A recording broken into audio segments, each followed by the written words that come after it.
9 years since my first ever video. It was this, the Aegis Gundam. Woo! It's still up here. Going strong. Hey, what is up? Today I'm taking a look at the Master Grade Lightning Strike Gundam.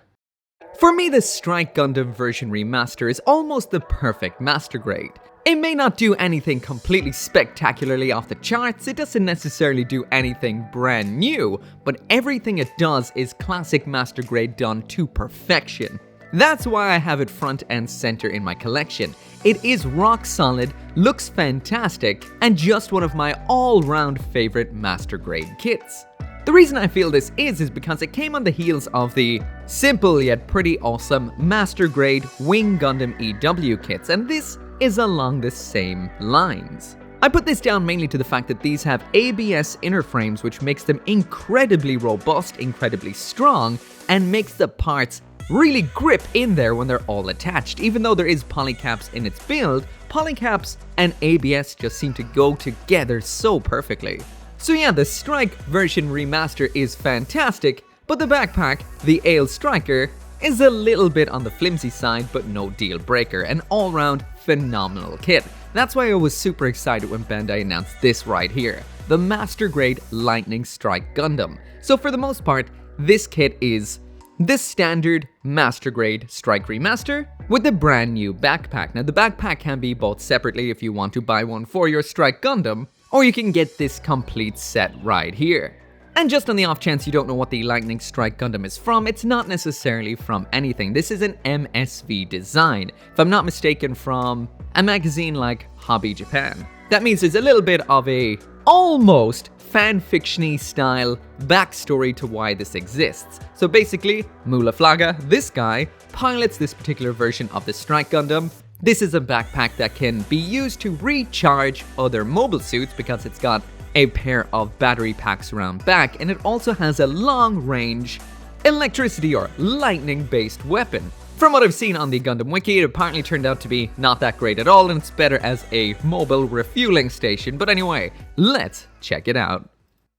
So now jumping into everything that comes inside of the box, and first off we have the Strike Remaster, as well as the Lightning Striker pack, the chest segment with the Lightning Striker pack, the two arm-mounted segments with the two parts for the weapon, some adapters for attaching this to an action base. We've got 1/100 scale figures of both Kira and Mu, a pair of armor Schneiders, 8 alternate fingers, that's 10 including the fists attached to the Strike right now, and then when it comes to the stickers in here, we've got the good, the bad, and the unique. The good is we've got water slide decals, the bad is there are color correcting stickers in a Master Grade, and the unique are these stickers right here that I have seen in nothing besides the Perfect Grade Unleashed. But anyway, let's get right on into it, starting with the aesthetics.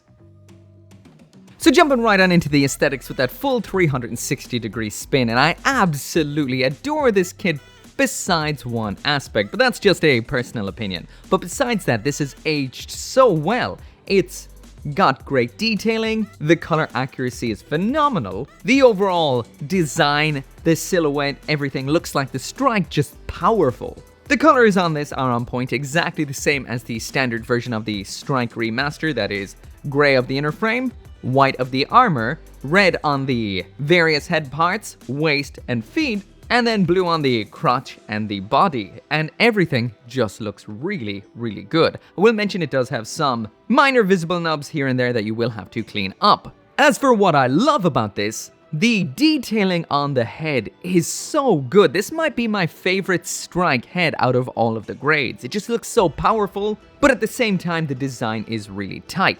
What I personally don't like about this kit is those big orthopedic block feet. What were they thinking? I love the super long flat style feet personally. They're just so sleek and really cool and go with the SEED aesthetic. All of these kits that came in the SEED X-Frame releases all had these big, massive blocky feet.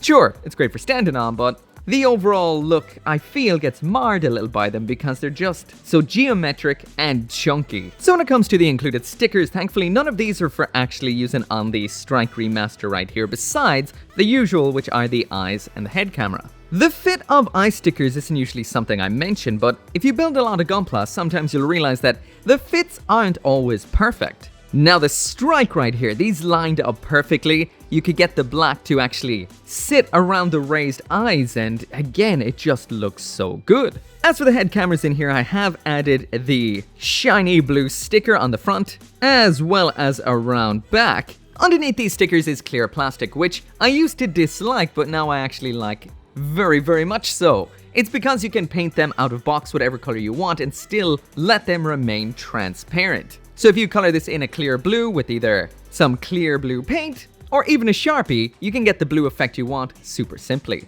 And if you want to paint it another color for another build, you can do just that.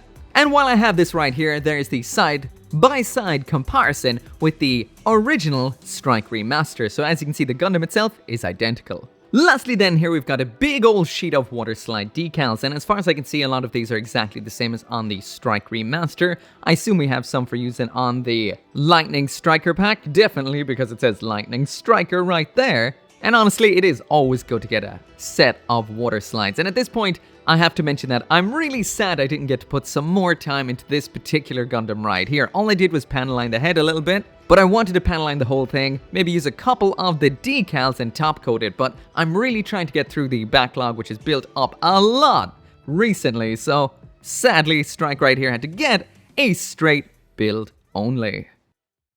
So now jumping into the accessories, and this is what we have inside of the box, so let's take a look at everything one by one, besides the things that came with the standard version of the Strike Remaster, because we looked at those 8 years ago. So just a brief summary, all the fingers in here are those swappable finger style. These are the same with a lot of different SEED kits, so it does mean you can mix and match a lot of parts and weapons, which is cool. And we've got those two pilot figures, there's not much you need to say about those. And one of the action base adapters is for using with the action base that comes with the Strike Remaster, not in here, so that's kind of useless. Anyway, onto the Striker pack.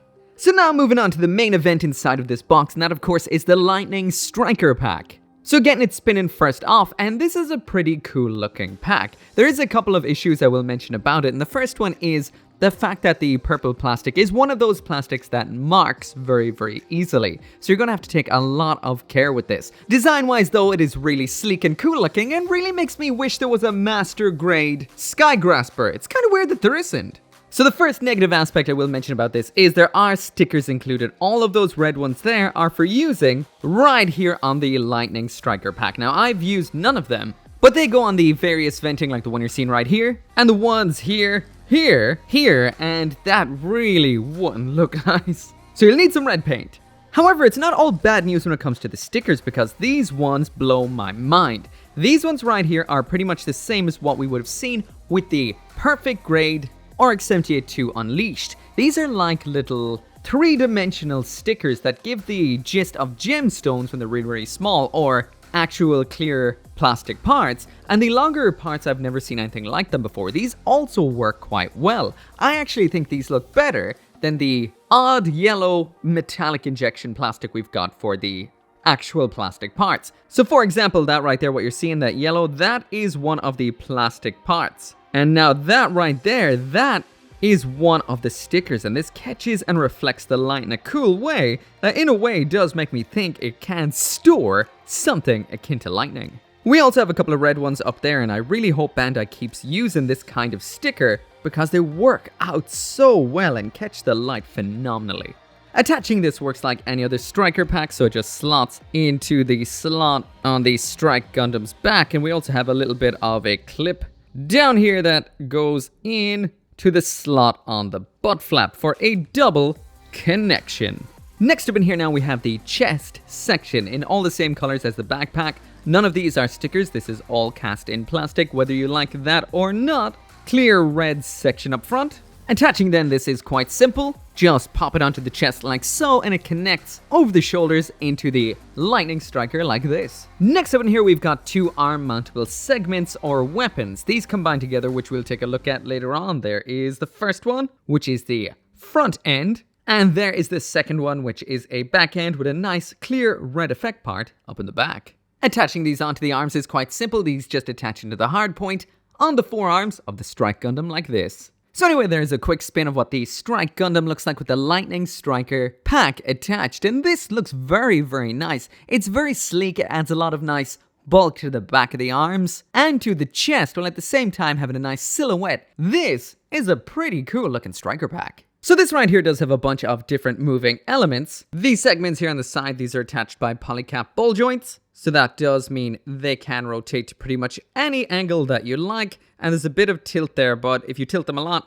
they will fall off. So it's mainly just rotation. These segments down here can move down and up like so. And a lot of the rest of the movement in here is to change this into overdrive mode. So to do that, you pull up on this segment right here, and then down with this part here on both of these thruster segments, and then move up this and this segment, and then open up each of these flaps on the back. So it's not an absolutely huge change, but it does look a little bit faster.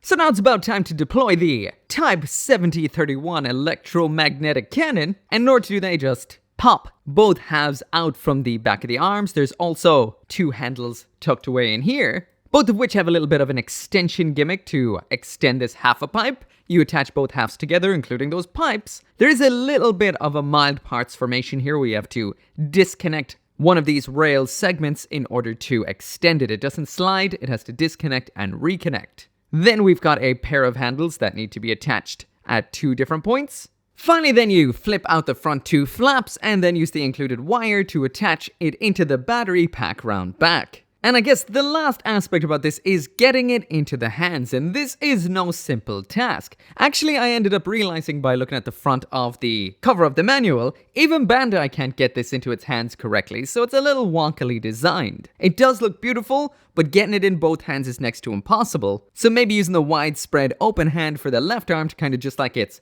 relaxedly holding it might work out better. So even though it might be a little bit hard to get into the hands and does feel a little tiny bit on the flimsy side, it is one impressive weapon. It's super long, has some nice clear parts which of course match with the Striker pack itself. And there it is side by side with the Perfect Strike Gundam, just to give you an idea of just how long this electromagnetic cannon is. So anyway, that right there is it for the review. If you're wondering about the articulation on the actual Strike Gundam version remaster itself, well then you can check out that video right there. It is 8 years old, so it is a little bit quick and a little bit rough, but it will give you the gist of what this can pull off. I love the Strike remaster. It's such a good all-round perfect kit, and really good if you're a beginner or you want to have something that is perfect right out of box. It's color accurate, it looks phenomenal, and it is rock solid. Highly recommended. As for the Lightning Striker pack, it is a little bit of a mixed bag. I personally feel the metallic gloss injection yellow doesn't look that much good at all, and the purple is a little bit sickly when combined with that yellow, but it is a cool looking pack, and with a bit of paint will look fantastic. The cannon looks great, the way it mounts on the arms is cool, and it can be a little bit flimsy and fragile compared to other stuff we've seen with the various Strike Gundam master grades, but on the whole it is quite good. So to me, the Strike remaster itself is a gold tier Gundam, but I feel the actual P Bandai set, if I was to look at that on its own, of the Lightning Striker pack, that to me would be silver tier, which is still quite good. Anyway, if you do want one of your own, there's a link down there in the description. I got mine through BUYEE, you can too. Thank you so much for watching, and I will see you next time. As always, all my thanks to each and every one of you guys for making this channel possible, including those who support me over on the channel memberships and on Patreon, including Craig Jerry, Caleb Engelhart, Sean T. Van Fon, Global Frequency Studios, Lawrence C. Hack, Joseph Kukluk, Mr. Winter, and Forsetti.